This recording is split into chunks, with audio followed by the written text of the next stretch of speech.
오늘은 한 분 한 분 소개를 시켜드리는데 한 분 한 분의 콘서트 현장을 보는 것 같았습니다. 감사합니다. 자, 다시 한 번 더 오신 분들 모든 분들께 큰 박수로 보내주세요. 감사합니다. 자, 오늘 6.25 74도를 맞아 잊혀진 전쟁, 숨겨진 이야기, 잊고 있던 영웅들이란 주제를 가지고 강의를 해주실 경주 신중년 사관학교 명예 총장님이시자 전 국방부 장관님이신 권영해 회장님의 강의를 들어보도록 하겠습니다. 모두 큰 박수로 환영해 주시기 바랍니다.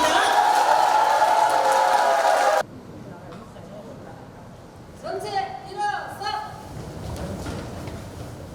장관님께 경례! 감사!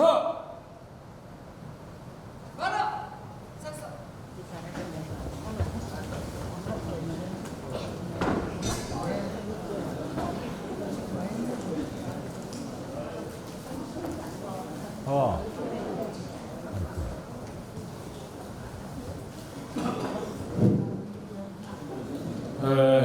경주 신중년 사관학교 친구 여러분, 또 여러 번 왔지만은 오늘은 강연을 한다고 하는 입장에서 여러분들을 보게 되니까 훨씬 더 새로운 마음이 들고, 아까 사회자가 어제 포항 신중년 사관학교를 가서 내가 강연을 했고, 또 거기에서 경주와 포항의 신중년 사관학교가 포항이 먼저 생겼지만은 나중난 풀이 우뚝하다고 경주가 지금 추격을 해오고 있는데, 나는 양쪽을 비교하는 입장인데 어느 쪽이 더 좋은가, 더 확실한가, 이걸 이제 보는데 우선은 목소리로서 완전히 경주가 포항을 제압했어.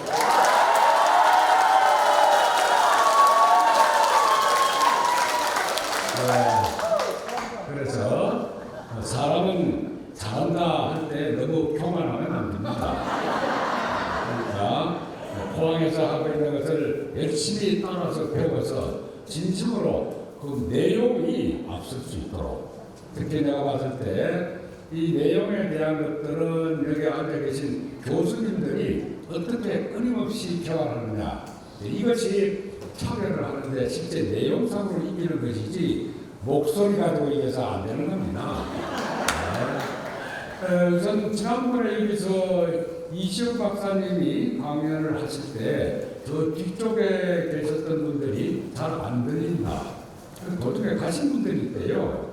오늘도 혹시 저 뒤에가 내가 이와 같은 정도의 목소리와 톤을 가지고 할 때 잘 들리시는지 안 들리시는지, 그걸 내가 보고 안 들리면은 자리를 앞으로 당기더라도 잘 들릴 수 있도록 할 테니까 맨 뒤에 쪽에 현재 제가 이 정도의 크기의 목소리로 하면은 잘 들리시면은 손을 좀 들어주시기 바랍니다. 예, 됐습니다. 그러면 그 볼륨을 조정할 필요 없이 이 목소리로 여러분들과 시간이 저에게 허락된 것에 약 한 1시간 정도 내에서 해야만 전체적으로 진행에 차질이 없을 것 같기 때문에 한 1시간 정도 여러분들과 함께, 이제 여기에 제시되어 있는 제목대로 금년이 6.25가 발간한 지 74돌이 되는 때인데 6.25에 대해서 모르는 사람 아무도 없을 겁니다. 그러나 6.25를 직접 체험한 세대가 있고 그 이후 세대가 있기 때문에 여러분들에게 내가 참고를 하기 위해서 우선 7학년 이상 되는 분들 손 한번 좀 들어보세요. 예. 그 다음 7학년 이하다. 예, 손 한번 들어봐 주세요. 알겠습니다. 내가 지금 8학년 중에서도 반팔한 입장인데 나하고 비슷한 연령대가 혹시 있으면 손 한번 좀 들어봐 주시기 바랍니다. 예, 팔팔한 사람들 올라가면 안 되네요. 네, 좋습니다. 우리가 6.25 그러면은 그거 알지? 옛날에 김일성이가 1950년 6월 25일 날 남친에 쓴 거 그거 모르는 사람 없다. 이렇게 압니다. 그 정도는 다 알고 있는데 진짜 우리가 나 자신도 여러분들에게 강의를 하기 위해서 조사를 하다 보니까 몰랐던 것들이 많이 있어요. 그래서 오늘은 정말 그때 막연하게 경험하지 못했던 세대들, 기억하는 세대들, 이런 사람들을 위해서 우리가 잊었던 얘기, 숨겨진 경험들, 이걸 한번 돌이켜보는 기회를 갖겠습니다. 다음. 하나. 6.25가 발발될 당시에 전 세계의 상황을 여러분들과 함께 돌이켜볼 필요가 있습니다. 2차 대전이 끝나고 난 다음에 소련 공산주의자들이 전 세계를 공산화해야겠다 하는 차원에서 2차 대전 끝나고 난 다음에 그 공백기를 이용해서 급속도로 이제 공산화를 하기 시작을 했습니다. 그래서 빨갛게 진하게 됐든 조금 연하게 됐든 간에 공산주의가 급속도로 전파된 세계 지도의 지금 모양입니다. 근데 그 중에서 특히 주목할 것은 여러분들이 보기에 오른쪽에 일본의 파란은 말고 한반도에서 북쪽은 빨간데 조그맣게 파랗게 명맥을 유지하고 있었던 것이 이 우리 대한민국의 이탈리아였습니다.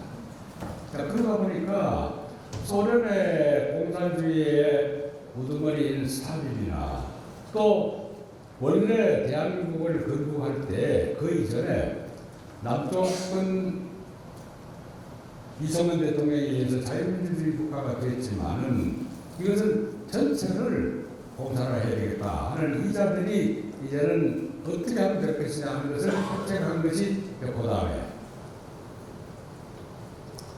한국전쟁을 일으킨 지역들의 속성을 여러분들에게 지금까지 밝혀지지 않은 내용을 조금 말씀을 드리겠어요. 김일성이가 박원영이가 그때 남쪽에서 남조선까지를 다 합한 조선민주주의 인민공화국을 세우겠다고 독립운동을 핑계해서 쭉 활동을 해오다가 감옥에까지 들어가서 마지막에 해방될 때는 어디에서 감옥 생활을 하다가 마쳤느냐 하면은 전라도 광주에 있는 곳에서 거기서 특별공으로 일을 하다가 독립운동 한다는 이유로 아주 자기 나름대로는 당당한 입장에서 감옥에 들어갔지만 실제로는 공산주의 운동을 했던 자가 박은영입니다. 이 박은영이는 어디 태생이냐면 충청도 예산 출신입니다. 예산에 서자의 아들로 태어나서 한국에서는 도저히 자기가 서자 입장에서는 출생할 수가 없다고 생각해서 어린 나이에 중국 사면으로 들어가가지고 독립운동을 하겠다고 임시정부에 가서 어려워서 찾아가니까 너는 너무 어리니까 아직도 더 배워가지고 와.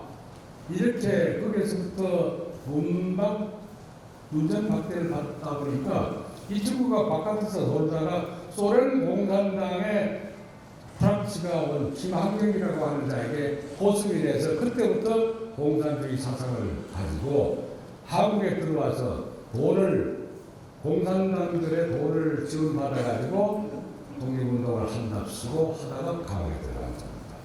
그런데 결국은 이승만 대통령에 의해서 남쪽이 자유민주주의 국가인 대한민국으로 건국되다 보니까 북으로 도망을 갑니다. 그 도망갈 때 한 스토리가 여러 가지 있는데 그것까지 하다 보면 오늘 날 셀 것 같으니까 그 정도로 마치고 이제 이와 같은 김일성이와 박근혜는 남쪽까지를 완전히 적화해야 되겠다. 이 의도가 남침을 하는데 주로 동기가 되고 스탈린을 끊임없이 졸라댑니다. 남쪽 좀 공격할 테니까 무력을 지원해달라. 근데 스탈린의 말이 남쪽에 미군이 있는 한은 절대 안 된다. 미군을 쫓아내면은 내가 허락하겠다. 그래서 우리가 여기 대목을 여러분들 잘 아셔야 됩니다. 1945년에 해방이 되고 1948년에 대한민국이 8월 15일 날 건국이 되는데 그 이후에부터 서울에서 요사이 과거에 그 촛불 시위가 있었던 것과 마찬가지로 1949년에는 아주 집요하게 미군 물러가라 하는 데모를 합니다.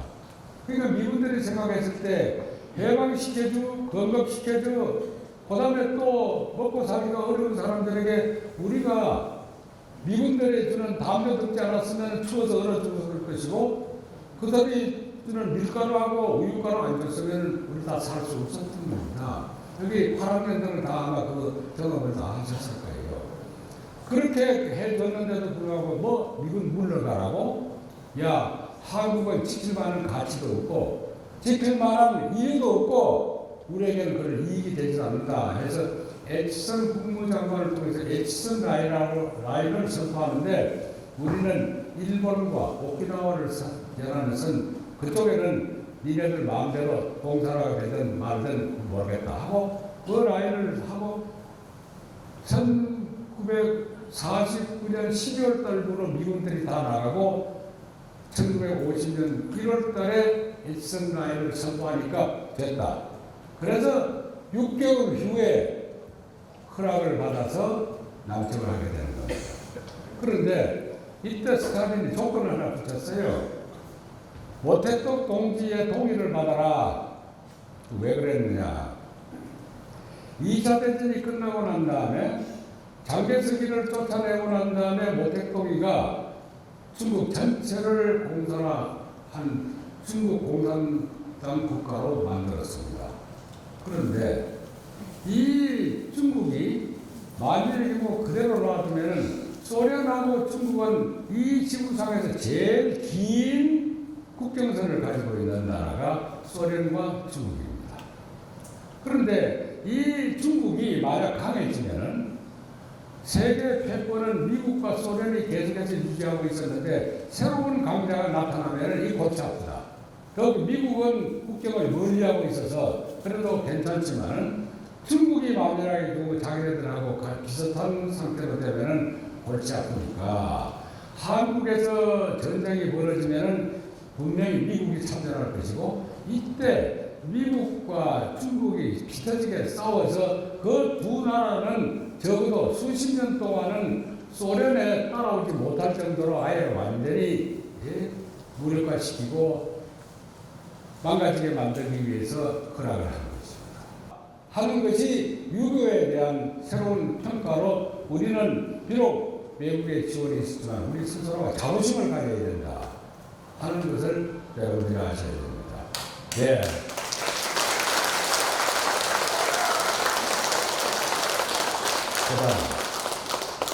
그래서 그때 그러면 얼마나 많은 나라들이 우리를 도왔느냐 하면은 여러분들이 보시기에 맨 좌측부터 잘 안 보이겠지만은 병력을 가지고 전투 병력을 가지고 직접 참전했던 나라가 16개 나라입니다.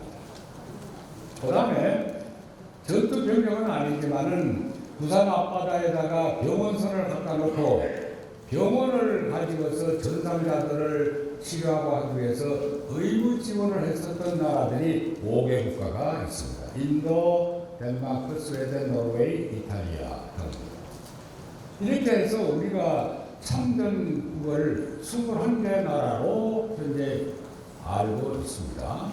그리고 바로 직후에 폐허가 된 이 한국에다가 전후 복구를 위해서 6개 나라가 교황청을 포함한 6개 나라가 지원을 했는데 이어서 요 6개 나라뿐만 아니라 무려 물자 지원이라든가 돈을 지원했었던 나라가 약 40개국이 됩니다. 그래서 도합해서 전부 67개국이나 한국전쟁에 대해서 직접 간접으로 지원을 했습니다. 자, 그러면은 여기서 우리가 생각할 것은 그때 당시에 유엔에 등록되어 있는 나라가 몇 개 나라였느냐 하면 130여 개 국가가 됩니다. 130여 개 국가 중에서 67개국이라고 하면은 이건 벌써 거의 반은 아닙니까? 한 2년 전부터 독일도 우리도 도왔다. 우리도 거기다가 좀 넣어줘. 해가지고 금년에 들어와서 독일도 인정을 받았기 때문에 전부 68개국이라고 이제 계산을 해야 됩니다. 그런데 이것이 왜 한국전쟁이 아까 제3차 전쟁이라고 제가 얘기를 하냐면 이 지구상에서 세계전쟁이라고 되어 있던 것이 1차 세계대전. 그때 연합국이 전부 다 숫자가 14개 나라입니다. 2차 세계대전 그때 연합국의 숫자가 전부 다 22개 나라입니다. 그런데 어떻게 됐든 한국전을 위해서는 68개 영국이라고 하는 나라가 직관적으로 들어왔기 때문에 이것은 세계전쟁 중에서도 최대의 세계전쟁이었었다 하는 평가를 우리는 할 수 있고, 이와 같은 이 참전국들의 영향이 오늘날에도 우리의 대한민국이 수출을 하고 한국에서는 뭘 맺어야 되냐면 자유무역협정, 소위 FTA라고 하는 것을 맺어야 되는데, 이 나라들을요, 제가 참전국에 가서 참전용사들을 만나보면 그들은 한결같이 대한민국에 의해서 북한까지가 자유민주주의 국가가 되어야 되고, 그것을 위해서 끊임없이 우리는 대한민국을 돕는다, 대한민국이 잘 되기를 바란다 하는 이런 마음들을 다 가지고 있습니다. 그래서 여기에 여러분들이 보는 이 사진에서의 저 병사는 그때 저것이 이 세상에 태어나서 마지막 남기고 간 모습입니다. 이것을 옆에 있었던 저가 찍었던 사진이 지금 나오고 있는 겁니다. 이와 같이 숨겨진 영웅들인데 그때 540명의 스미스 부대가 와가지고 150명이 전사합니다. 그리고 부상자가 21명, 호병대대 소속돼 있던 장병 31명이 실종이 됐으니까 결국은 죽었는데 찾지 못했던 것을 이걸 실종이라고 그럽니다. 그러니까 이걸 법해야 되겠죠. 그 다음에 포로가 된 것이 82명입니다. 완전히 전멸이 됐습니다. 그래서 허리 이런 것들을 미군들이 뭣도 모르고 그냥 일개 배대 정도를 가지고 인민군을 막을 수 있다 해서 이것이 잘못된 전투다, 이렇게 평가를 하는 사람이 있는데 그렇지 않습니다. 메가더 장군은 이 부분을 가지고 이렇게 평가를 합니다. 스미스 부대가 그렇게 희생을 함으로써 세 가지를 우리는 얻었다. 첫째 하나, 소련이 계산할 때 한국에서 철수한 미군이 그렇게 빨리 한국전에 참전할 줄 몰랐다. 아, 미군이 벌써 참전하는구나, 이거 섣불리 봐서는 안 되겠구나 하는 생각을 가지고 그때부터 소련이 추가적인 병력이나 또는 장비 지원을 그만둡니다. 모택동이도 이거 봐라, 남조선 해방을 위해서 또 인민 해방을 위해서 지원을 하면 간단히 끝날 줄 알았는데 이게 아니구나 하는 이와 같은 생각을 갖게 만들었습니다. 그리고 그때부터는 북한이 남진 속도를 줄이기 시작합니다. 그러니까 이 시간을 그때 당시에 메가더 장군은 한강 방어선을 순찰할 때 그때 이것은 도저히 이 상태는 안 되겠고 점점 지연전을 해오다가 어느 선에서 확실하게 방어선을 지키면서 그동안에 나는 인천으로 상륙작전을 구상해야 되겠다 해서 그때 결심한 이 상륙작전을 위해서는 시간이 필요했던 겁니다. 그래서 이와 같은 시간을 벌게 해준 것이 바로 이 스미스 부대 540명의 희생이 바로 그와 같은데 큰 도움을 줬다 하는 이런 전략적인 평가를 메가더 장군은 하게 됩니다. 다음. 이제 다음에 또 하나는 그렇게 초기에 1950년에 인민군에 의해서만 그때 그렇게 전투가 됐는데 1950년 말에 중공군이 우리가 북진에서 올라가다 하니까 초산까지 압록강까지 거의 갔을 때 인민군이 수국 공산군이 나타나게 됩니다. 그래서 다시 또 밀렸죠. 그래서 1950년 6월 한 28일 내지 29일에 서울이 한번 뺏겼었는데 1951년 일사후퇴라고 하는 것이 그때 중공군이 내려왔을 때 다시 서울을 또 한 번 더 뺏기게 됩니다. 이렇게 온 이 지휘관 밑에 있었던 그 드럽게 장병들이 용감하지 않을 수 없잖아요. 그래서 거기에서 결과는 어떻게 되느냐? 중공군이 사상자가 한 1000명 되고 트로키에군은 100명입니다. 10분의 1입니다. 그런데 이거보다도 더 많다는 얘기가 있지만 일단 기록상에 나와 있는 것은 중공군보다 이렇게 월등하게 적은 숫자로 어제 사상자를 내면서도 이겼는데 문제는 1000명에 죽어 있었던 중공군의 시체를 가서 확인해 보니까 총에 맞아 죽은 사람보다는 칼에 찔려서 죽은 자, 그 다음에 해골이 터져 죽은 자, 이건 소위 이제 여기 군대 갔다 온 사람들 보면 알겠지만 이 개머리판 있잖아요. 총이 넓적한데 그걸 가지고 때리면 해골이 깨집니다. 힘에 그 죽어라고 때리면. 그래서 그 사상자의 참혹한 모습이지만은 이것을 가지고 사진을 찍어서 중공군에다가 전달을 뿌리는 겁니다. 항복해라. 계속 버티는 이꼴 된다. 해서 그때 보내서 그들의 중공군의 사기를 꺾었다 하는 것이 이 트로키의 군대 용맹성이 증명해주고 있습니다.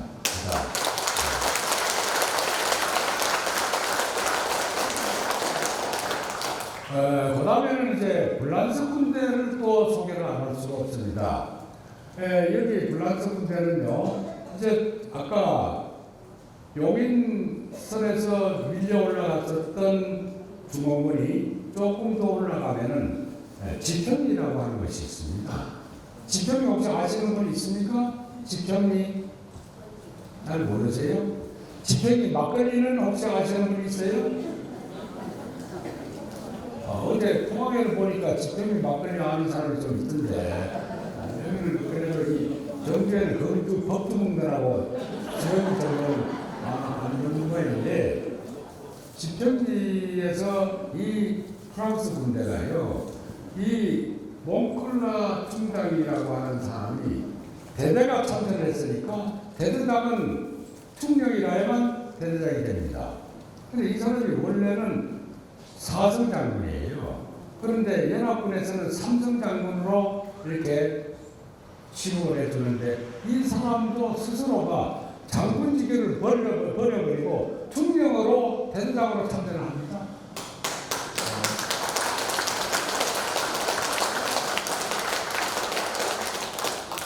왜 이 사람이 충령으로 갔느냐 하고 나중에 물으니까 뭐라고 그러냐면은 2차 대전 때 프랑스가 미국을 포함한 구주군의 지원을 받아서 독일군을 물리쳤지 않습니까? 그러니까 유엔에 가입을 할 때 프랑스가 유엔에 가입이 됐습니다.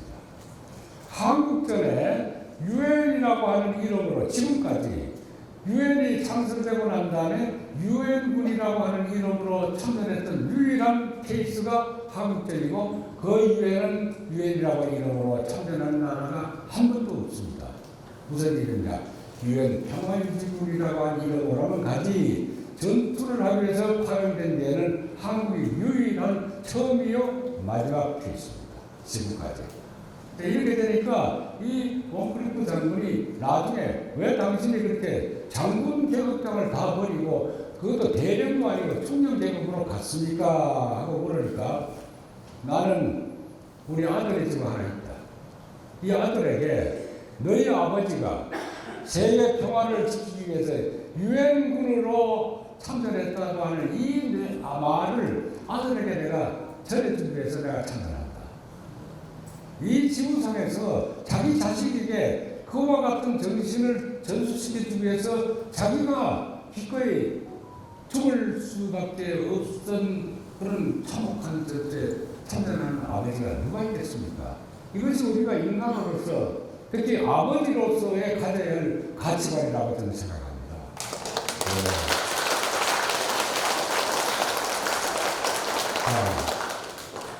그 이후에 또 이렇게 용감하게 싸웠던 가평 전투가 있는데 아까 부장리가 1월입니다.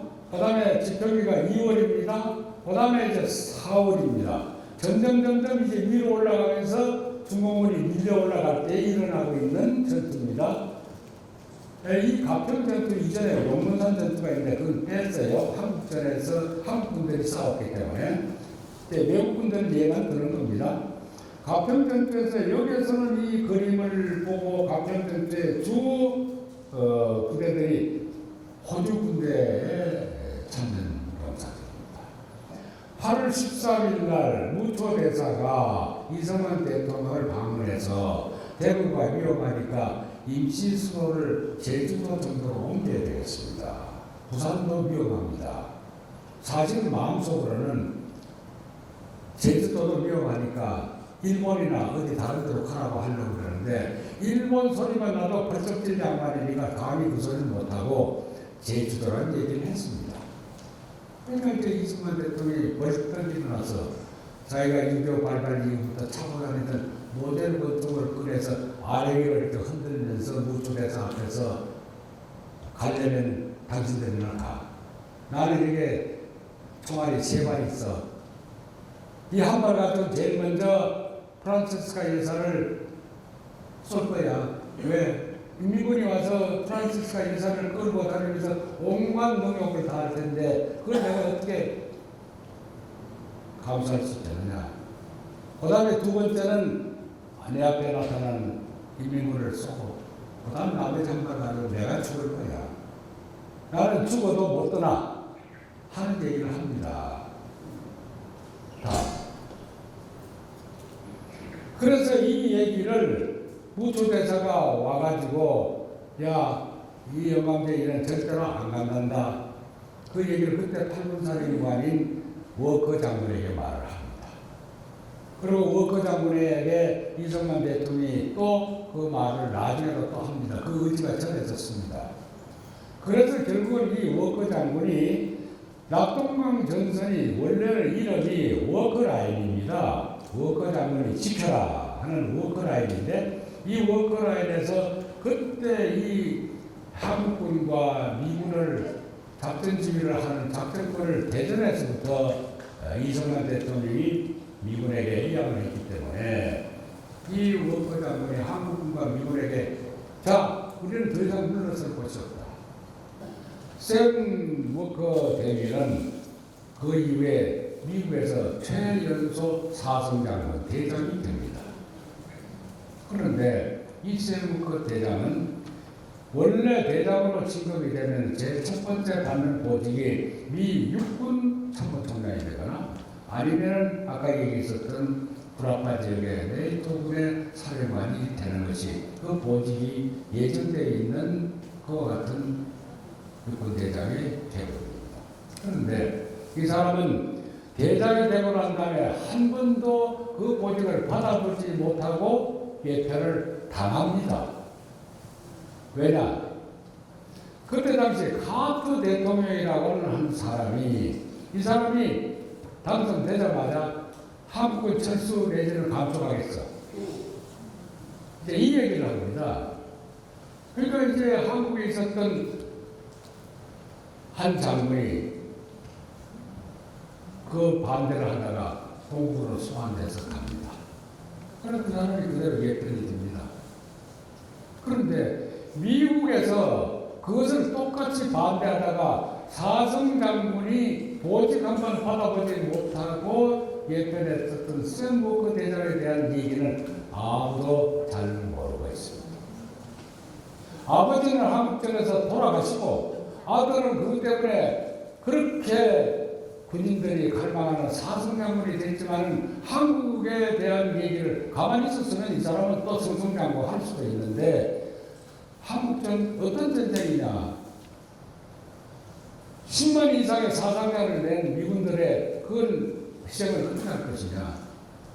자기는 마음속으로 아버지가 거기서 돌아가셨는데 왜 해야 돼? 하는 이 생각 때문에 적극적으로 카트 대통령에게 맞서다가 결국은 보직함을 받아보지 못하고 예편합니다. 다. 이 양반뿐이 아닙니다. 크라크 장군과 아들도 한국전에 같이 참여를 했습니다.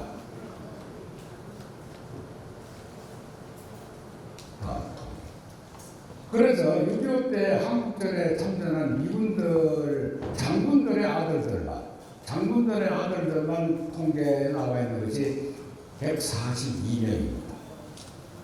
이 142명의 장군들의 아들이 참전해서 그 중에서는 전사하거나 실종이 되거나 크게 부상을 당해서 나중에 그걸 가지고 죽거나 아니면 평생을 불구자로 살았던 사람들이 전부가 다 35명입니다. 우리는 제가 있을 때 장군들은 아니지만 제가 장군이 되고 중요한 직책이 있으니까 고향에서 많은 아는 사람들이 전화를 합니다. 우리 아들 전방에 갔는데 뒤도 빼줄 수 없느냐.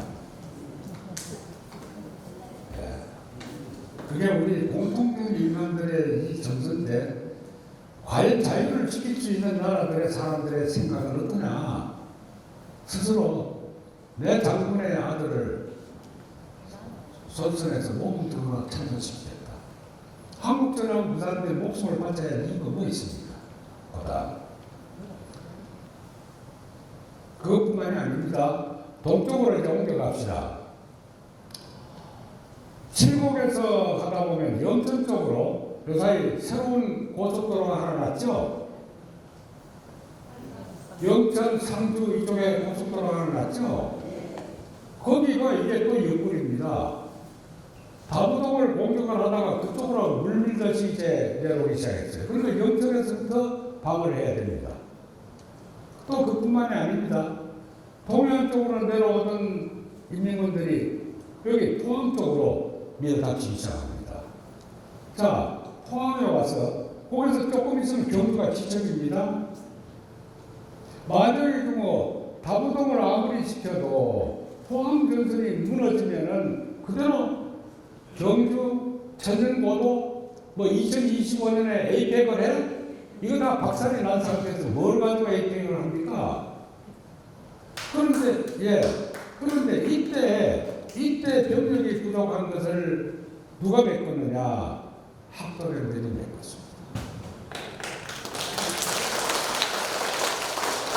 그래서 학도병들의 안강, 기계, 포항 전투가 그래서 교복을 입고 참전했었던 그 학도병들이 이걸 막은 겁니다. 다음 slide. 자, 이제 학도병들이 6.25 때 얼마나 많이 동원이 됐느냐 하면은 뭐 앞뒤로 학도병들이 다 이제 참전했지만 총 숫자가 27만 5,842명이라고 기록상으로 나와 있습니다. 그런데 서울특별시, 경기도 뒤에 나온 숫자가 잘 안 보일 것 같아서 제가 읽어드리겠습니다.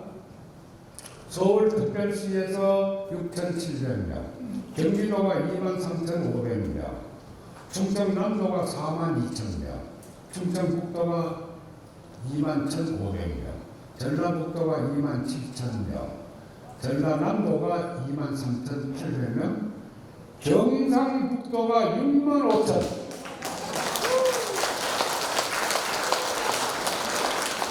경상남도가 56,000, 강원도가 6,500, 그리고 제1학도병은 642명이 모두 인천 상륙작전 할 때 거기에서부터 레가드 장군이 이제 인천으로 상륙작전을 합니다. 왜? 인천 상륙작전 할 때 미군들이 일본에 오래 있었기 때문에 일본말을 좀 하거든요.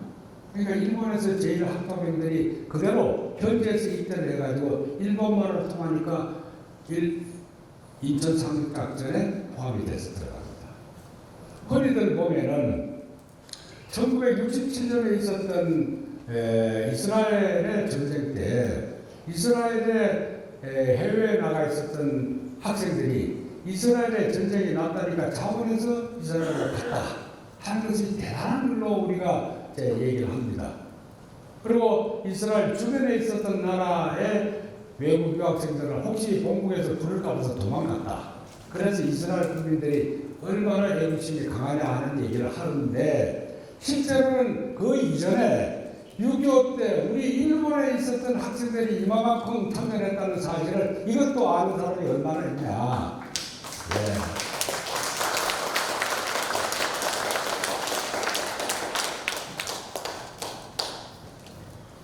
그래서 결국은 제가 이제 이걸 통계를 요번에 포항하고 경주를 오면서 이걸 서로 요번에 다른 데서 강연하는 거 아닙니다. 조사를 쭉 하다 보니까 이런 생각이 들었어요. 물론 그때 당시에 우리는 인민군이 들어오지 않았기 때문에 그랬다 하더라도 어떻게 해서 경상북도, 경상남도, 강원도에 있는 사람들이 이렇게 많으냐. 강원도는 6,500밖에 안 되지만 전체 도민들을 놓고 봤을 때 6,500은 굉장히 많은 숫자입니다. 이걸 가만 보니까 신라 시대에 신라가 삼국통일을 하기 이전에 최초에 이걸 가지고 삼국통일을 했었던 그 지역이 바로 이 지역입니다. 자, 한번 보십시오. 그러면은 여기 흰옷 바지 저고를 입고 두루마기를 입고 지게를 집어나가는 이 분들을 내가 한번 생각을 해봤어요. 자기 자식이 군대 갔습니다. 학교 다니던 놈이 책가방 던져버리고 어느 날 아버지나 학교병으로 갑니다. 하고 갔어요. 집안에 그대로 앉아있을 아버지가 어디 있습니까? 나도 가야지. 지게 두고 그냥 나설 겁니다. 그럼 이 정신이 어디서부터 왔겠느냐? 그다. 우리는 과거에 삼국통일을 할 때 화랑 정신을 우리는 찾아가야 됩니다. 자, 아버지와 아들이 함께 전쟁에 가서 그 아들이 적에게 포로가 됐다가 다시 돌아오니까 너 다시 가서 싸우다가 다시 죽는다니까 다시 가. 했던 것이 지금 원술랑에 대한 화랑의 얘기를 우리가 알고 있죠. 김유신 장군의 둘째 아들입니다. 그 다음 후밀 장군의 아들 김관창이 마지막 황산벌 전투 때 이 관창이 가서 2번씩이나 놓아주니까 오고 놓아주니까 오니까 태백 장군이 그때 마지막에는 관창을 처형을 하면서 우리 백제는 졌다. 왜? 신라에 이와 같은 정신이 있는 그 군대를 백제가 그때 국배했었던 의자왕을 포함한 이 백제에서는 도저히 그런 정신적인 바탕이 없으니까 우리는 싸워봤자 흠집이다. 그래서 태백장군이 스스로가 거기서 마지막에 전사를 하고 전사를 각오를 했기 때문에 참전할 때 자기 가족부터 먼저 다 죽여놓고 그러고 황산벌에 들어오는 겁니다. 우리는 6.25 때 바로 이와 같은 아까 경상남북도에 학도병들이 제일 많고 그리고 경상남북도가 낙동강을 지키고 그리고 그 모든 것들이 지게를 지고까지 갔었던 이 정신은 바로 삼국통일을 일으켰었던 신라 화랑의 정신이 오늘날 여러분들과 저에게도 흐르고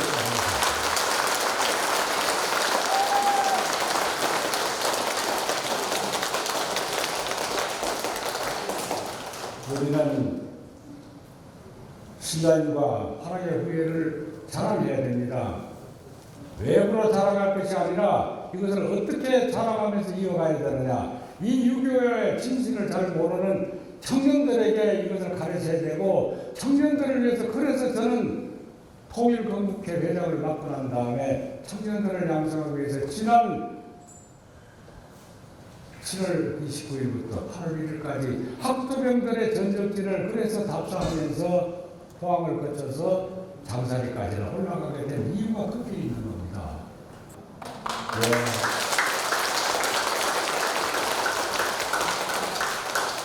그때 당시에 미군들이 한반도에서는 포기해야 되겠다.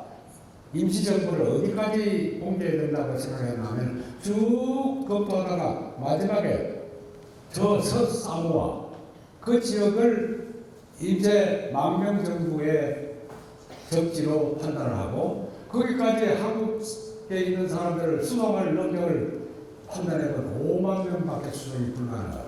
정부 요인과 그 다음에 중요한 사람들 군대는 한국군은 미군이 흡수시키고 이걸 고려했었습니다. 그 다음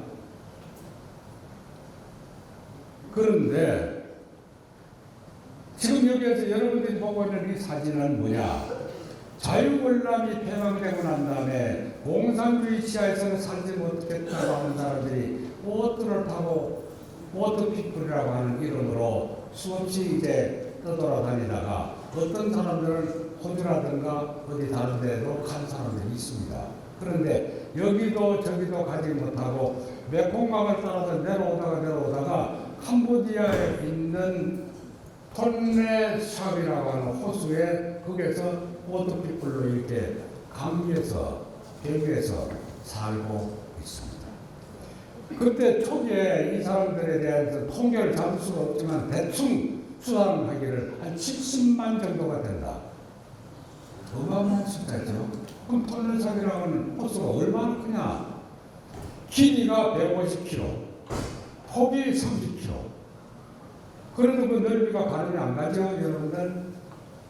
우리나라의 지명과 지역 행정구역과 비교하면 경상남도만한 넓이가 톤레샵의 넓이입니다. 그게 그때부터 살던 사람들이 지금도 살고 있습니다. 제가 지난 5월 30일부터 6월 5일까지 다른 일로 캄보디아를 간 적이 있어요. 그때 갔을 때 발견한 내용입니다. 지금도 얼마나 살고 있느냐면 한 18만 정도가 살고 있는데 이들은 국적이 없습니다. 다음 아이들이 낳습니다. 할아버지 때 와서 아버지 때를 거쳐서 손자들이 이렇게 얼마 동안 낳습니다. 얘들이 무슨 죄가 있습니까? 태어났지만 이 지구상에서 국적이 없습니다. 요사 일제시대에 우리 국적이 있었는지 어디냐 지금 시기가 있는데 국적이 없습니다. 그러니까 배우지도 못하죠. 부모는 낚시를 해서 고기라도 잡아야 되니까 아이들이 꼬마일 때부터 그냥 내놓고 갑니다. 갔다 오면 어떤 놈들 빠져 죽는 놈들이 생겨요. 그러니까 이걸 불쌍해서 돈이 조금 있는 사람들은 구명조끼라도 아이들에게 입혀가지고 이제 놓아두고 고기 잡으러 갑니다. 그것도 없는 사람들은요, 메콩강을 떠내려오는 페트병, 1리터짜리, 1.8리터짜리 페트병을 그걸 주워가지고 철사로 읽어가지고 목에다가 매달아서 빠지더라도 코는 빠지지 마. 그렇게 해서 지금 살고 있습니다. 자, 아까 낙동강 전선을 지키지 못했다면 우리가 어디 간다고요? 서사마. 거기에 가고 남아있어서 가지 못했던 사람들은 보트피플이 되거나 안그러면 죽거나 이 지구상에서 가장 참혹한 산적이 있었을 것이다.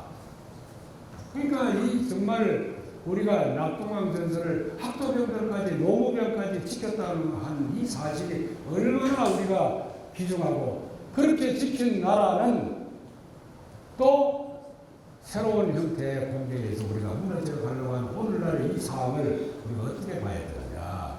다. 그런데 거기 가보니까 온갖 무당들이 다 무당들의 행사천지예요. 그래서 나는 여기에서 이와 같은 뜻을 어디서 하느냐. 마침 황성공원에 요번에 높이 30m 되는 태극기가 됐죠. 거기에서 1월 1일 날 국회 개항식을 하면서 2025 에이펙을 성공적으로 하겠다고 하는 전 경주시의 국민들이 거기에서 신년 초에 국회 개항식을 하는데 결의를 좀 했으면 좋겠다. 예.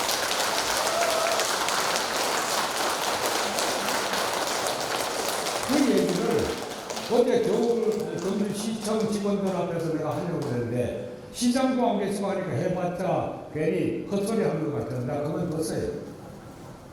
이제 경주에 계신 분들이 그걸 주장을 하시기 바랍니다. 안 하면은 신중년 사관학교하고 건국회가 주동이 되고 JC가 오늘은 안 왔지만 해서 그걸 주동해서 내년 1월 1일 날 여기에서 국회 개항식을 해라. 꼭 그걸 해놓지 않을 때도 좋다. 적당한 시간에 10시 전에도 좋고 하여튼 그것을 하는 것이 그래야만 온 경주 시민이 에이펙을 알고 결의를 다져야 아까 얘기했었던 신라시대 화랑정신 6.25 때 아버지와 아들들의 참전운동을 우리가 그렇게 이어가야 되는 거 아닙니까? 자, 이제 우리 간포에서 할 때 여기 지금 내가 앉아서 기념사진 찍었는데 여기 좀 경주 시장도 있어요. 여기 좀 오신 분들 중에서 여기 사진도 이제 있습니다. 몇몇이 있는데 다음 사진. 그래서 아까 이 틀에서 저는 화랑의 부활을 내년도에 기하자. 6.25 전쟁에서 승리를 해서 낙동강 승리가 곧 2025에 에이펙 성공으로 이어가자. 이것을 모토로 삼아야 됩니다. 다음. 그래서 경주는 세계로 전 시민과 도민 모두 함께하고 청소년들은 각각 학교에서 가르치고 그 다음에 청년들은 JC와 신중현 사관학교와 건국회가 합해서 여기에 주동이 되고 그리고 신중현 사관학교도 뭐 65세, 55세까지 내린다고? 좋아, 55세로 내려도 좋은데 90세까지 여기도 발포라는 양반들 많은데 90세까지는 포함시켜서 민간 에이펙 지원 단체를 스스로 만들어서 우리가 할 것이 많습니다.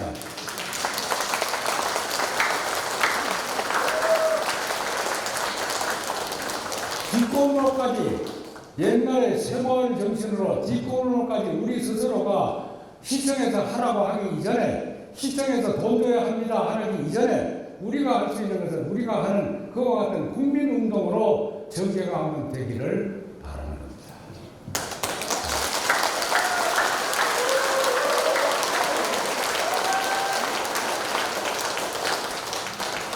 그래서 제가 여러분들이 귀한 겁니다. 여러분들이 지금 포항에서 경주의 신중현 사관학교 되기까지가 3, 4, 5년 걸렸어요. 경주에서 이제 3년째 접어들었습니다. 이번에 보다가 김진동 목사님을 만났더니 일산에서 다시 이와 같은 움직임이 다시 시작이 된다고 그래요. 강원도에서도 곧 시작이 될 겁니다. 그래서 이 경주의 화랑의 부활과 화랑 정신을 전국에 퍼뜨리는 그와 같은 좋은 계기가 되기를 바라고 그걸 위해서 여러분들이 소리 지르기 이전에 그와 같은 의지를 전 경주에 심어주기를 바라면서 제 강연을 마치겠습니다. 고맙습니다.